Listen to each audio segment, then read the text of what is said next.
আপনার চারপাশে কতজন মিথ্যাবাদী আছে আপনি জানেন?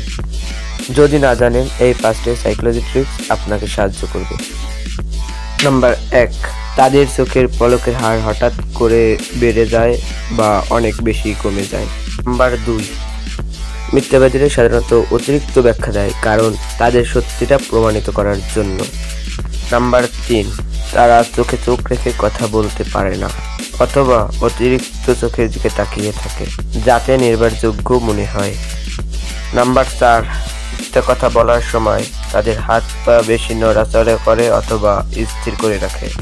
নাম্বার 5, প্রশ্ন করলে তারা দেরি করে উত্তর দেয় কারণ তারা মিথ্যা তৈরি করছে।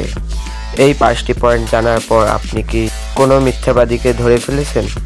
কমেন্টে জানান। আর যদি সত্যি এমন ভিডিও পছন্দ করেন তাহলে সাবস্ক্রাইব করুন, কারণ পরবর্তীতে জানাবো আরও ভয়ঙ্কর সাইকোলজি ট্রিক্স।